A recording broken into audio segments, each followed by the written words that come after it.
Hey friends, it's Ms Becca here in Salinas, California. And I have a new little friend that I want to introduce you to. Oh, there he goes right there. Rex, come here. He can be very shy. What? And then sometimes he isn't. Man, he must really like you. This is my little friend named Rex. He even has dinosaurs on him. He's a paper crane. Today, I'm going to teach you how to make your own little paper crane friend. So a paper crane is a form of origami. Origami is the Japanese art form of folding paper into decoration. So people will take a piece of paper like this. It's usually square. And they'll fold it all kinds of different ways. And it'll end up looking like an elephant, a frog, a sea otter. You can even make a heart, a flower, even a box from folding paper. One of my favorite things about origami is you only need a piece of paper. You can get origami paper. Origami paper comes already cut in perfect squares. You can get solid. There's also different prints. Look at these guys. Meow. Blast off. Wow. Look at the whales. They're so happy spouting. Or if you don't have origami paper, that's not a problem. You just take a piece of printer paper, put it right up against a hard surface, take the top corner, bring it down to this other side, line it up as perfect as you can. As perfect as you can, and then make a crease. Just like that. It'll look like this. Just cut right along that line. And guess what? It's gonna turn into a perfect square, and you're ready to rock. You can color on this. That is probably number one thing. All right, friends, did you get your piece of paper you're ready to work with? This is the piece of paper I chose to work with today. It has cherry blossoms on it. A cherry blossom tree is very meaningful to the Japanese culture. It represents life in all its beauty and delicacy. Something else you might need today, well, not that you might need it, but you do need it, is a hard surface. So you can use a desk, a table. If you want to go outside, you can take a book and just put it right there in your lap. Right, friends, did you get that piece of paper that you're ready to work with? This is the piece of paper I chose to work with today. It has cherry blossoms on it. The cherry blossom tree is very meaningful to the Japanese culture. It represents life in all its beauty and all its delicacy.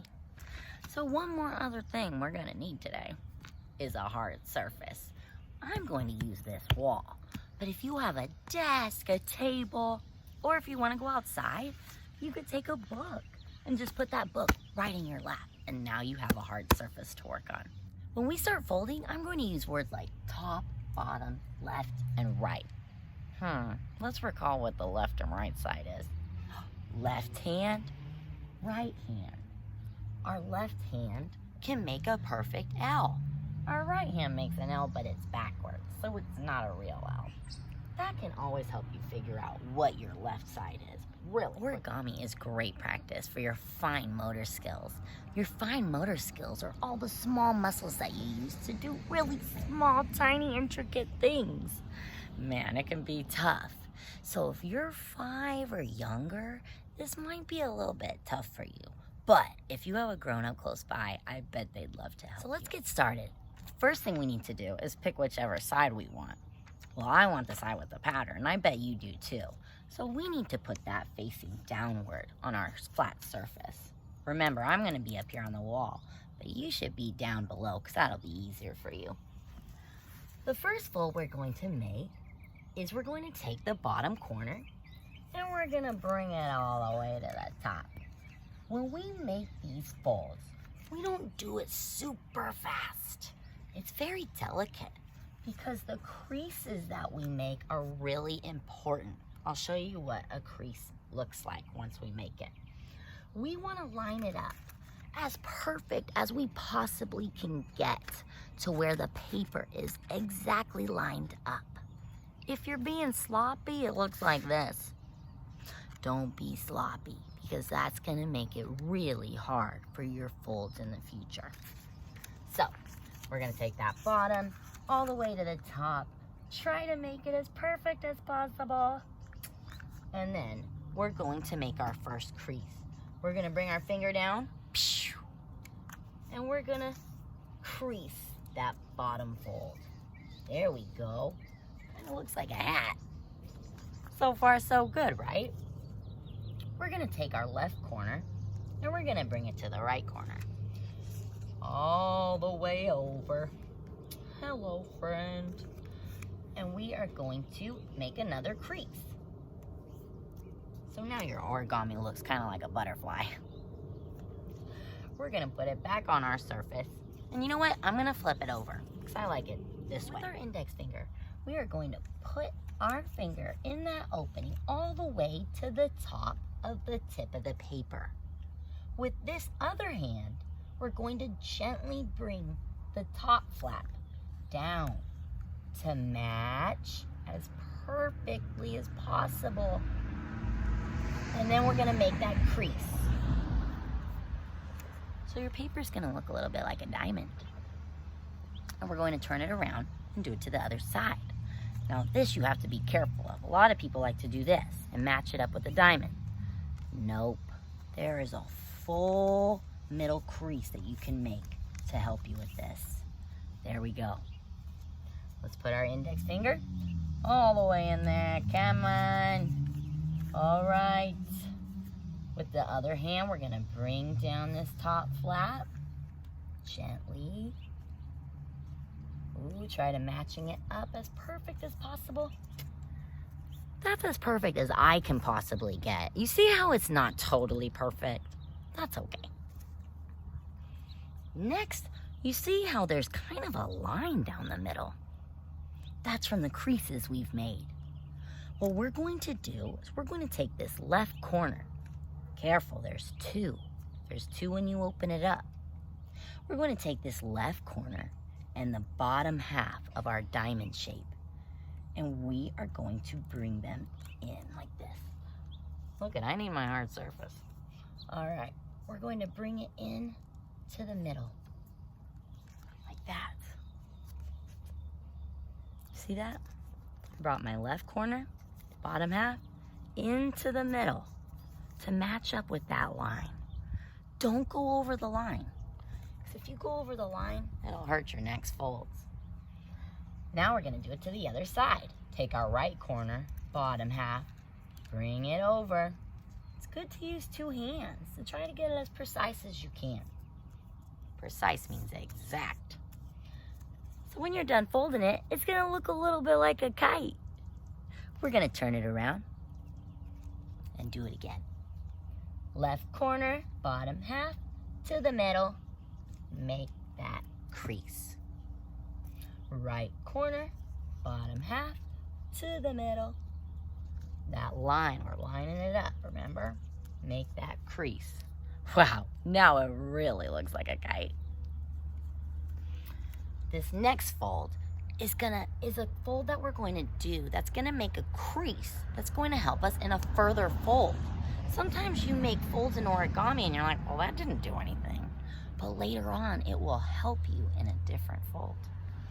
So we're going to take this top part and we're gonna bring it down, but make sure you don't go over and bend these beautiful flaps. We're gonna bring it down and make that crease and then bring it back up. We're gonna open this up. This is gonna be the part where you're like, wait a minute, wait, you're going too fast. So I'll try to go slow. We're gonna open these up. We're gonna take this first layer. There's a first layer of paper. And we're going to bring it up. You see how that crease helped us? Now our paper automatically stops at that crease. You don't want your paper looking like this. Nope. You want it at that crease so that these little side flaps of paper, those are gonna be pushed down. You have to be very gentle with the top. Very gentle with the top. You have to use 2 hands. Start maybe at the bottom. Go gently at the top. Make that fold. We don't want to go over. See how there's like a middle line? There's a middle crease line down the middle. There it is. It's hard to see, isn't it? And we want to make sure that it doesn't go and cross over that line. It's going to look something like that. All right, we're going to take the other side. Ooh, I want to make sure this top doesn't cross over. I want to make sure the bottom doesn't cross over. This is what your paper crane should look like. Is that tough? Because we're going to do it to the other side. I think you got this. I'm just going to make that crease a little better. Flap it over. Open it up. The best part about origami is when you make all these folds and you do something like this, you take that top layer and you bring it up. Look, it's already starting to shape. It already wants to fold in. See? It shouldn't be too tough to fold it in. We just want to make sure that our tops and bottoms don't go over the middle crease line. What in the world? Does your crane have legs or something? What? That's pretty funny. So for this next fold, you want to make sure these little legs are down at the bottom. You already know how to do this. This won't be hard at all. And we're so close to the end, friends. You've done so good so far. We're going to take this left corner and bottom half, and we're going to bring, remember just the first top one, we're going to bring it in the middle. We're going to make that crease against your hard surface. And we're going to take the right corner, bottom half, bring it to that middle, just like we did before. Wow, doesn't that look pretty? It looks really pretty. Turn it over. You already knew, didn't you? Turn it over. Do the same thing to the other side. Left corner to the middle, right corner, bottom half to the middle. There we go. Wow, look how beautiful that is. Are these really legs? I don't think so. Turn it to the side. Let's turn it to the side. Open it up. Turn it to the side. Open it up. You see this bottom part? I'm going to use my thumbs. And I'm going to bring this bottom part all the way to the top where it naturally creases. And it should be really easy to fold back up. Wow, that looked kind of tough, huh? Let's turn it around and do it to the other side. We could do it again. So we're going to turn it to the side, open it up, use our thumbs down below to bring this guy up to the top. Ooh, that's looking pretty. Close it. Now, we're going to bring these down. What is that part? Are you starting to see it? Those are your wings. You can pick either side you want for the head. All you got to do is just take it and bend it a little bit. There we go. You want to know what my favorite part of the crane is? Look at the bottom. There's a hole. What? If you blow and put air in it, it will fluff up. And look at you. You just made a paper crane. I'm so proud of you. Now that you made your paper crane, you can put it up in your house for decoration. Or you can write a special message on it. Maybe for a friend or a family member. You can say, "Good luck on your soccer game. I hope you win." Fold it up, give it a good luck kiss, hand it to your friend and say, "Keep it in your pocket for good luck." Or you can work on those fine motor skills that we talked about earlier. Get some fishing line and a needle. Now, a needle, you're going to either need a grown-up or you're going to need to be careful because they're very sharp, right? We get the needle, get our string, put that string in the needle, bring it out on the other side. You have both sides, both strings on the needle.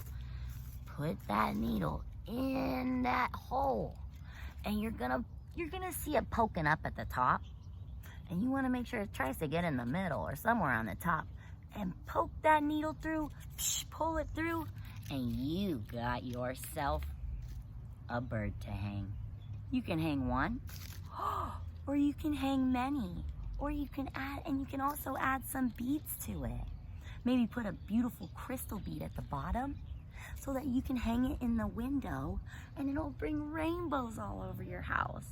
These are the perfect gift for someone sweet in your life. A great story you can check out about paper cranes is called Sadako and the 1,000 Paper Cranes. I read this story when I was in 3rd grade with Mrs. Masuda, my teacher. We tried to make 1,000 paper cranes just like Sadako. In the story, Sadako is a little girl from Japan, and sadly she got really sick. She tried making 1,000 cranes because it is said if you make 1,000 paper cranes, you can make a wish and it'll come true.